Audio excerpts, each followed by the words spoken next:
The Honourable Member Russell Norman. Thank you, Mr Speaker. Mr Robertson, I hope will get his opportunity very shortly. This is an important motion, and I speak to the motion. It's an important motion, and I say this as someone who has sat through the whole of the committee stages and all of the other stages of this bill, and who has sat here as we've worked our way through the part of the bill. Because essentially what this motion does is empower the committee stages of the House, the committee of the whole House, to go backwards. Back to Part 1. And I think it is actually essential that we do go back to Part 1. Now, for those who don't know the structure of the bill, Part 1 is the kind of substantive amendments to the GCSB. Part 2 is about the Inspector General of Intelligence and Security, and Part 3 is about the amendments to the Intelligence and Security Committee.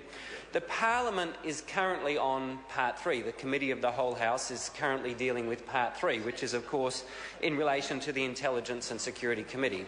So it's very difficult when we're dealing with the Intelligence and Security Committee to move the kind of amendment that Mr Shearer has proposed, because clearly that amendment needs to happen under Part 1. Now, Mr Brownlee has said it should have been done last week under the Part 1 debate. I assume that's what the member is arguing. Am I correct? That's right. And he may well have a good point were it not for the Prime Minister's intervention itself.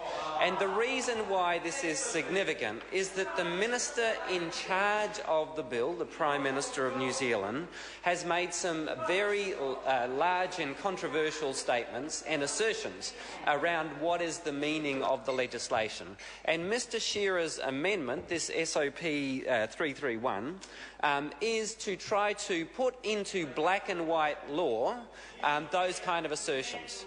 So the reason why we need to go backwards in time, why the Committee of the whole House needs to be empowered to deal with Part 1 again, is so that we can deal with the issue that was raised by the Prime Minister himself and which Mr Shearer's amendment tries to deal with.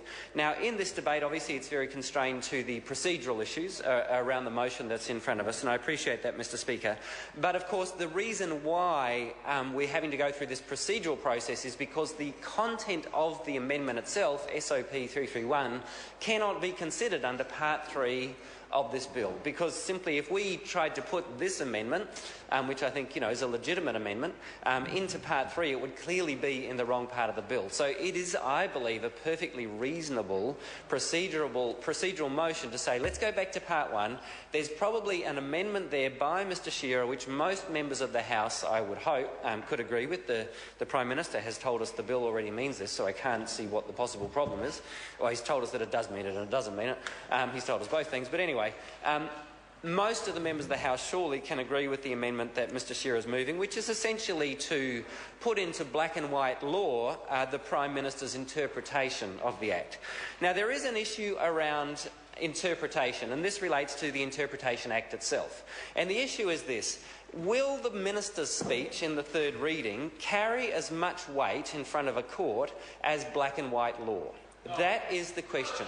And we all know, those of us who have read the Interpretation Act, that black and white law always carries the day against a minister's speech. Because if the black and white law is clear, in this case, in my opinion, enabling access to the content of emails under the cybersecurity function of the GCSB under this bill, if the black and white law is clear, as I believe it is, then it doesn't really matter what the minister in his third reading speech says what it means. The judge will make his or her own mind up based on the black and white law. So that's why it is important that we empower the House to go backwards to Part 1 to put into black and white law the interpretation that the Prime Minister has apparently taken to what this law means.